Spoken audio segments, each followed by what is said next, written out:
Hello student, आज हम discuss करेंगे चैप्टर रिप्रोडक्शन इन प्लांट्स। ये बहुत ही इंपॉर्टेंट चैप्टर है। तो सबसे पहले हम देखेंगे कि रिप्रोडक्शन क्या है। रिप्रोडक्शन जो है स्टूडेंट, अगर हम इसकी डेफिनेशन देखें तो ये एक प्रोसेस है जो कि लिविंग ऑर्गेनिजम्स क्या करते हैं, शो करते हैं। ये एक करेक्टर भी है जो शो किया जाता है बाय द लिविंग ऑर्गेनिज्म। जितने भी लिविंग ऑर्गेनिज्म होंगे उनमें ये एक पर्टिकुलर करेक्टर होगा कि वो रिप्रोडक्शन करेंगे। तो रिप्रोडक्शन है क्या चीज? It is the process. ये एक ऐसा प्रोसेस है जिसके द्वारा जो पेरेंट्स होते हैं वो अपने यंग वंस को क्या करते हैं, प्रोड्यूस करते हैं। यंग वंस मींस अपने बच्चों को क्या करते हैं, प्रोड्यूस करते हैं। तो इसकी अगर हम डेफिनेशन लिखें, क्या है? The process by which parents produce their young ones। young ones means उनके जो छोटे बच्चे हैं उनको वो क्या करते हैं, प्रोड्यूस करते हैं। जहां आप लिख सकते हो द प्रोडक्शन ऑफ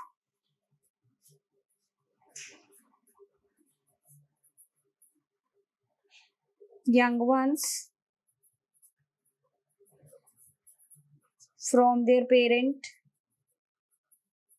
वो भी क्या है हमारे पास, रिप्रोडक्शन। अब इसको किसी भी वे में लिख लो। तो ये है हमारे पास रिप्रोडक्शन। उसके बाद है student mode of reproduction. Reproduction के मेथड कौन से, कैसे कैसे होती है रिप्रोडक्शन, तो ये भी हम देखेंगे। मोड्स ऑफ रिप्रोडक्शन,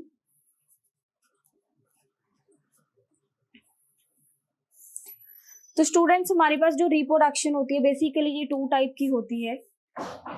एक होती है एसेक्सुअल रिप्रोडक्शन, दूसरी होती है हमारे पास सेक्सुअल रिप्रोडक्शन। तो जो एसेक्सुअल रिप्रोडक्शन है इसका क्या मीन है? एसेक्सुअल रिप्रोडक्शन में आपको सिर्फ सिंगल पेरेंट की जरूरत होती है। एक ही पेरेंट जो है वो अपने यंग वंस को प्रोड्यूस कर सकता है। लेकिन अगर हम सेक्सुअल रिप्रोडक्शन को देखें, यहाँ पे आपको क्या है, मेल एंड फीमेल दोनों ही पेरेंट की क्या होती है, यहाँ पे रिक्वायरमेंट होती है। मेल एंड फीमेल दोनों ही पेरेंट यहाँ पे होने चाहिए अगर सेक्सुअल रिप्रोडक्शन आप चाहते हो। एसेक्सुअल में ओनली सिंगल इंडिविजुअल क्या है, एक सिंगल इंडिविजुअल क्या प्रोड्यूस कर सकता है, अपने यंग वंस को प्रोड्यूस कर सकता है। तो हमारे पास एसेक्सुअल रिप्रोडक्शन के आगे टाइप्स हैं, जैसे कि वेजिटेटिव प्रोपेगेशन। वेजिटेटिव प्रोपेगेशन ये प्लांट्स में है स्टूडेंट्स। वेजिटेटिव प्रोपेगेशन जो है ये एसेक्सुअल रिप्रोडक्शन ही है, जो किस में देखी जाती है, प्लांट्स में देखी जाएगी। प्लांट्स में वेजिटेटिव प्रोपेगेशन कह लो, एसेक्सुअल रिप्रोडक्शन कह लो, ये है प्लांट्स के लिए। उसके बाद हमारे पास एसेक्सुअल रिप्रोडक्शन के और भी मेथड्स हैं, जैसे कि बडिंग।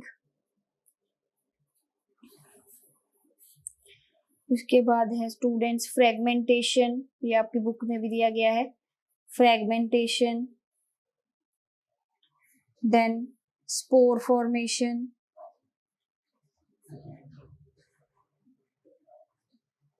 ये कुछ आपकी बुक में भी दिया गया है इनके बारे में। तो स्टूडेंट्स हमारे पास जो चैप्टर है बेसिकली ये प्लांट्स के ऊपर है। तो हम देखेंगे कि जो वेजिटेटिव प्रोपेगेशन है ये एसेक्सुअल टाइप है रिप्रोडक्शन की। तो ये इसके 2 मेथड हैं। ये आर्टिफिशियली भी होती है, आर्टिफिशियली, और ये नेचुरली भी है, इन नेचर। और ये नेचुरल भी है, नेचर में भी हमारे पास क्या है, एसेक्सुअल रिप्रोडक्शन से प्लांट्स का क्या होता है, प्रोडक्शन। और आर्टिफिशियली, हम आर्टिफिशियली भी इनको क्या कर सकते हैं, प्रोड्यूस कर सकते हैं। तो सबसे पहले इसको जानने से पहले आपको पता होना चाहिए कि हमारे पास जो प्लांट होता है उसके 2 पार्ट्स होते हैं। अगर हम कोई प्लांट देखते हैं उसके 2 पार्ट्स होते हैं। कौन कौन से? मान लो मेरे पास कोई प्लांट है, उसके 2 टाइप के पार्ट्स होंगे। एक होता है वेजिटेटिव पार्ट और दूसरा है रिप्रोडक्टिव पार्ट। वेजिटेटिव पार्ट जो होता है वो वाला पार्ट है प्लांट का जो बेसिकली उनकी लाइफ साइकिल को चलाने में हेल्प करता है, जैसे कि फूड को बनाने के लिए, जो ट्रांसपोर्टेशन में हेल्प करता है। जैसे कि इसमें आ जाएंगे हमारे पास स्टेम, लीफ, रूट्स, ये हमारे पास क्या है, वेजिटेटिव पार्ट है। रिप्रोडक्टिव पार्ट जो है, जो बेसिकली किस में हेल्प करता है, रिप्रोडक्शन में ही हेल्प करेगा। रिप्रोडक्शन में ही हेल्प करके, स्पेशली जो रिप्रोडक्टिव पार्ट है प्लांट में वो रिप्रोडक्शन के लिए ही है, जैसे कि फ्लावर्स और सीड्स हैं, ये क्या है हमारे पास रिप्रोडक्शन के लिए पार्ट्स हैं। स्टेम लीफ फ्रूट्स को हम वेजिटेटिव पार्ट बोलते हैं। ज्यादा जो स्टेम लीफ फ्रूट का काम अगर हम देखें प्लांट्स में, वो क्या होता है, ट्रांसपोर्टेशन का है, फूड को प्रिपेयर करना, इससे ही क्या है प्लांट की लाइफ चलती है। लेकिन अगर हम फ्लावर्स को देखें तो ये क्या करता है, प्रोड्यूस करता है, फ्लावर के अंदर ही सीड प्रोड्यूस होते हैं, ये हम देखेंगे आगे प्रोसेस क्या है। तो ये है रिप्रोडक्टिव पार्ट। तो अब हम स्टार्ट करेंगे वेजिटेटिव प्रोपेगेशन। वेजिटेटिव प्रोपेगेशन हमारा टॉपिक है स्टूडेंट्स। वेजिटेटिव जो प्रोपेगेशन है ये एसेक्सुअल टाइप रिप्रोडक्शन है, मींस इसमें हमें मेल और फीमेल जो पार्टनर है उनकी जरूरत नहीं है, एक सिंगल इंडिविजुअल ही क्या कर सकता है, रिप्रोडक्शन कर सकता है। तो प्लांट्स में हम देखेंगे कि क्या है वेजिटेटिव प्रोपेगेशन। इसकी अगर हम डेफिनेशन देखें तो क्या है vegetative propagation, it is the process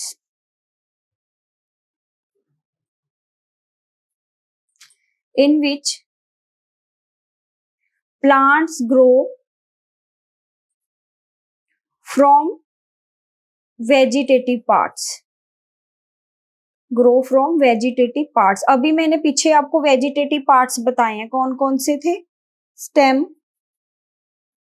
leaves, roots, ये क्या है प्लांट के वेजिटेटिव पार्ट्स हैं। अगर कोई प्लांट ग्रो कर रहा है स्टेम से, लीफ से, रूट से, तो वो कौन सी वहां पे रिप्रोडक्शन हो रही है, एसेक्सुअल रिप्रोडक्शन हो रही है, और इसी रिप्रोडक्शन को हम क्या बोलते हैं, वेजिटेटिव प्रोपेगेशन भी बोलते हैं।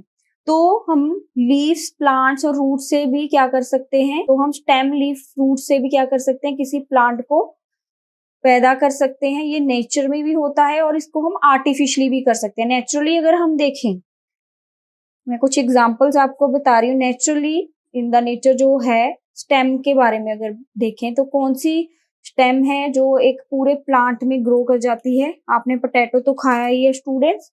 जो पोटैटो होता है, वैसे पोटैटो है हमारे पास अंडरग्राउंड स्टेम,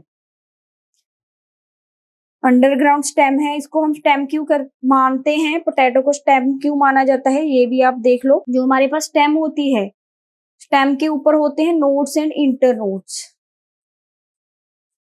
ये आपने छोटी क्लासेस में पढ़ा है, नोड्स एंड इंटरनोड्स। कोई भी स्टेम है उसके ऊपर ये है नोड, ये है नोड, नोड के बीच का जो गैप होता है उसको क्या बोला जाता है, इंटरनोड। नोड है ये स्टूडेंट्स, नोड है ये, और ये है इंटरनोड। तो अगर हमारे पास नोड और इंटरनोड प्रेजेंट है तो उसको हम क्या बोलेंगे, स्टेम बोलेंगे। पोटैटो बेसिकली अंडरग्राउंड है, पोटैटो क्या है, बेसिकली अंडरग्राउंड है, लेकिन उसके ऊपर क्या है, नोड्स हैं। नोड्स के बीच का जो गैप है उसको क्या हम बोलते हैं, इंटरनोड। जहां पे भी नोड होगी वहां से क्या निकल सकती हैं, स्टेम निकल सकती है, कोई लीफ निकल सकते हैं। तो नोड का काम क्या होता है, उस नोड से लीफ निकलते हैं, स्टेम निकलती है। सेम वे आप जैसे ही पोटैटो ट्यूबर, इसको हम ट्यूबर बोलते हैं, पोटैटो ट्यूबर को जैसे ही वो ग्राउंड के टच में आता है तो उसमें से क्या निकलने शुरू हो जाते हैं, आपको न्यू न्यू प्लांट्स नजर आते हैं कि उनमें से अराइज, ये नोड से उनके क्या है, न्यू प्लांट आपको निकलते नजर आएंगे। तो ये है हमारे पास नेचुरली स्टेम से क्या पैदा हो रहे हैं, प्लांट्स। ये देखो प्लांट ही निकल रहे हैं ना, स्टेम से क्या पैदा हो रहे हैं यहाँ पे, प्लांट। तो ये वेजिटेटिव प्रोपेगेशन है। उसके बाद ट्यूबर्स, रनर्स भी होते हैं हमारे पास। रनर्स क्या होते हैं, कुछ प्लांट्स होते हैं जो ग्राउंड के नियर ही ग्रो करते हैं, जैसे कि आपने मिंट देखा है, ये मान लो मिंट है। मिंट में क्या है, हॉरिजॉन्टली कुछ स्टेम्स आगे आगे जाती हैं और उनमें कैपेबिलिटी होती है कि वो नए प्लांट्स को क्या कर दे, ग्रो कर दे, वहां से नए प्लांट्स। तो ये है रनर। रनर भी क्या है, एक स्टेम है हॉरिजॉन्टली जो ग्रो करती है ग्राउंड पे, हॉरिजॉन्टल स्टेम है जो प्लांट्स को क्या करती है, प्रोड्यूस करती है। तो ये भी हमने स्टेम में देखा, यहाँ पे ये नेचुरली आप देखने को आपको नेचर में मिलता है। उसके बाद आता है स्टूडेंट हमारे पास लीफ। स्टेम का हमने देख लिया, पोटैटो एग्जाम्पल, और मिंट देख लिया जो कि प्लांट से ही, वेजिटेटिव पार्ट से ही क्या है, प्रोड्यूस हो रहे हैं। उसके बाद हम देखने जा रहे हैं लीफ के बारे में। हमारे पास लीफ जो है, कुछ ऐसे प्लांट्स हैं जिनके लीफ जो हैं वो क्या प्रोड्यूस कर सकते हैं, प्लांट्स प्रोड्यूस करते हैं, जिसकी सबसे बेस्ट एग्जांपल है हमारे पास ब्रायोफिलम। ये मेरे पास ब्रायोफिलम का लीफ है स्टूडेंट्स, आप इसको देखो। इसके जो मार्जिन होते हैं, आपको इसके मार्जिन नजर आ रहे हैं, कट लगे हुए हैं। हर एक मार्जिन में एक कैपेबिलिटी होती है कि यहाँ से क्या निकल सकते हैं, न्यू प्लांट्स निकल सकते हैं। यहाँ पे इनमें से क्या है, न्यू प्लांट निकल सकते हैं। ये इनके मार्जिन देखो, आपको थोड़े डार्क कलर के नजर आ रहे हैं। ये हमारे पास ब्रायोफिलम का लीफ है, तो नाम है इसका ब्रायोफिलम। तो हमारे पास जो ब्रायोफिलम का लीफ होता है उसमें से क्या है, उसमें वेजिटेटिव बर्ड्स होती हैं, जिसमें से क्या है, प्लांट्स, नए प्लांट्स निकल सकते हैं। तो लीफ से ही क्या बन रहा है, प्लांट बन रहा है, जिस वजह से ये क्या है, वेजिटेटिव प्रोपेगेशन है और नेचर में ये होती है, नेचुरली है, इसमें हमारा कोई रोल नहीं है। जैसे ही वो लीफ गिरेगा, कहीं पे भी मिट्टी में गिरेगा, तो वहां से वो रिप्रोडक्शन करना शुरू कर देगा, जो कि एसेक्सुअल टाइप की रिप्रोडक्शन है। उसके बाद है स्टूडेंट हमारे पास रूट। हमारे पास बहुत सारे प्लांट्स हैं जिनकी रूट के थ्रू रिप्रोड्यूस करते हैं, जैसे कि स्वीट पोटैटो है, डेलिया है। अगर हम इनकी रूट को लगाएं तो उस रूट से ही क्या है, न्यू प्लांट्स क्या है, अराइज होने शुरू हो जाते हैं। तो ये था हमारे पास वेजिटेटिव प्रोपेगेशन, जो नेचुरली होता है इन द नेचर। उसके बाद हम देखेंगे कि आर्टिफिशियली जो मैन इसमें प्रोड्यूस करता है प्लांट को फ्रॉम वेजिटेटिव पार्ट्स, वो कौन से मेथड्स हैं स्टूडेंट। यस, हमारे पास है आर्टिफिशियल वेजिटेटिव प्रोपेगेशन। ये मैन मेड है, मीन्स इसमें हम क्या करते हैं, आर्टिफिशियली प्लांट्स को ग्रो करते हैं फ्रॉम द वेजिटेटिव पार्ट। इसमें सबसे मेन जो बेस्ट मेथड है वो कटिंग है, कटिंग मेथड है, ग्राफ्टिंग होता है। तो कटिंग में हम क्या करते हैं, हम किसी भी स्टेम को क्या कर देते हैं, कट कर लेते हैं। स्टेम भी कटिंग हो सकती है, रूट की कटिंग भी लगा सकते हैं, जैसे कि रोज और शुगर केन में हम करते हैं। इनकी कटिंग्स आप क्या करते हो, सॉइल में लगा देते हो, कट करके इसकी स्टेम को सॉइल में लगाते हो, तो आप देखोगे कि कुछ दिनों बाद वहां से न्यू प्लांट्स क्या है, राइज होने शुरू हो जाते हैं। ये है कटिंग मेथड जो हम कर रहे हैं, नेचर में नहीं है, कटिंग हम लगा रहे हैं। रोज की आप कटिंग लगा दी, स्टेम कटिंग, शुगर केन। उसके बाद है ग्राफ्टिंग मेथड। ये भी क्या है, आर्टिफिशियल मेथड है, मैन मेड मेथड है। इसमें क्या करते हैं हम स्टूडेंट्स, देखिए, मान लीजिए ये कोई प्लांट है, ऑलरेडी लगा हुआ था और इसका रूट सिस्टम वेल डेवलप पे बहुत अच्छा रूट सिस्टम है, लेकिन हमें इसकी वैरायटी पसंद नहीं है। तो आप क्या करते हो, इसको काट देते हो, उसकी स्टेम को ऊपर से काट देते हो और अच्छी वैरायटी की स्टेम क्या है इसके ऊपर लगा दोगे आप। अच्छी वैरायटी की इसके ऊपर क्या लगा देते हैं हम, स्टेम लगा देते हैं। जहां पे भी वो कट ज्वाइन हो रहा है, उस कट को हम क्या कर देते हैं, यहाँ पे टाई कर देते हैं। इस कट को क्या कर देते हैं हम, यहाँ पे टाई कर देते हैं। कुछ दिनों बाद आप देखोगे कि इसमें से न्यू लीफ जो है वो अराइज होने शुरू हो जाते हैं। तो ये ग्राफ्टिंग मेथड है। इसका जो ऊपर वाला पार्ट होता है, जो शूट सिस्टम है, उसको हम बोलते हैं साइकन, और जो नीचे वाला रूट सिस्टम होता है उसको बोलते हैं हम स्टॉक।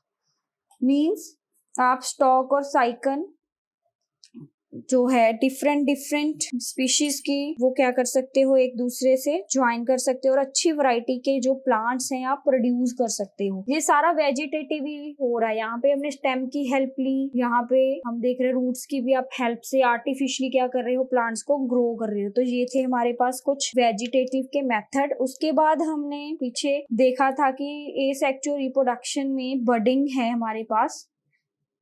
बडिंग जो है ये भी एक एसेक्सुअल रिप्रोडक्शन का ही मोड है, जैसे कि यीस्ट में देखने को आपको मिलती है बडिंग। बहुत सारे ऑर्गेनिज्म हैं जो बडिंग के थ्रू क्या करते हैं, रिप्रोड्यूस करते हैं। तो यीस्ट आपको पता है एक फंगी है, उसकी यूनिसेलुलर फंगस है। तो इसमें क्या है, मान लो ये यीस्ट राउंड सा होता है, इसके ऊपर क्या है, बड, इसकी जो ये पेरेंट बॉडी है, मान लीजिए इसकी पेरेंट बॉडी है, ये पेरेंट है, इसके ऊपर बड लगनी शुरू हो जाती है। जैसे जैसे ये बड मिच्योर होगी, इसके अंदर ये न्यूक्लियस है, जैसे जैसे ये बड मिच्योर होगी, जैसे पूरी तरह मिच्योर हो चुकी है, तो ये क्या है, फ्री हो जाती है, पेरेंट बॉडी को छोड़ देती है, डिटैच हो जाती है, वहां से टूट जाएगी और जहां पे भी गिरेगी वहां पे क्या है, वो ग्रो कर जाएगी। ग्रो करने के बाद उससे क्या है, एक न्यू यीस्ट बनता है, तो इसको बर्डिंग मेथड कहते हैं। तो ये यीस्ट में देखने को मिलता है। तो इसमें बर्ड, इसको हम बोलेंगे बर्ड। ये बर्ड लगती है, पहले बर्ड लगेगी पेरेंट बॉडी पे, फिर वो डिटैच हो जाती है। डिटैच मीन्स सेपरेट हो जाती है। सेपरेट होने के बाद वो ग्रो हो जाती है एक न्यू ऑर्गेनिज्म में। तो ये भी यहाँ पे आपने देखा सिर्फ एक ही पेरेंट की हमें जरूरत पड़ी, इसलिए ये किसकी टाइप है, एसेक्सुअल की ही टाइप है। उसके बाद है स्टूडेंट हमारे पास फ्रेगमेंटेशन मेथड।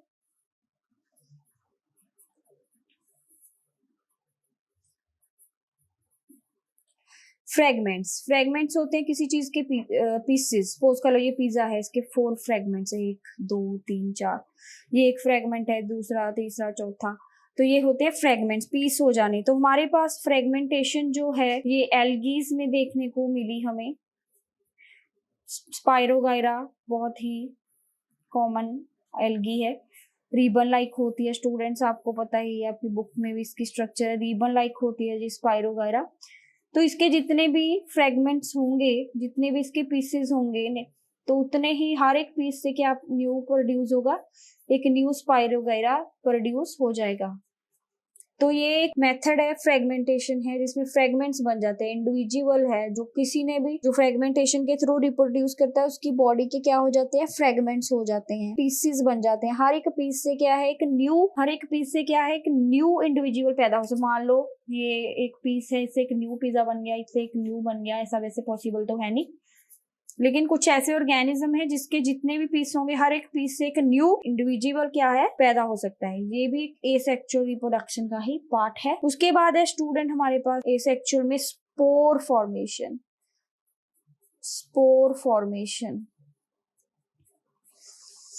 मोस्टली जो स्पोर फॉर्मेशन है ये फंगस में देखने को मिलती है। फंगस वैसे प्लांट्स में, मॉसेस में, फर्न्स में ये प्लांट हैं जो कि हमारे पास प्रिमिटिव प्लांट्स है। स्टार्टिंग में जब प्लांट बनने शुरू होते तो मॉसेस, फर्न्स ही बनी थी। तो जो ये वाली स्पीशीज हैं, ये स्पोर, इनकी बॉडी में लगते हैं स्पोर्स क्या होते हैं, राउंड से होते हैं, छोटे छोटे होते हैं, जो कि फ्रीली घूमते रहते हैं इधर उधर।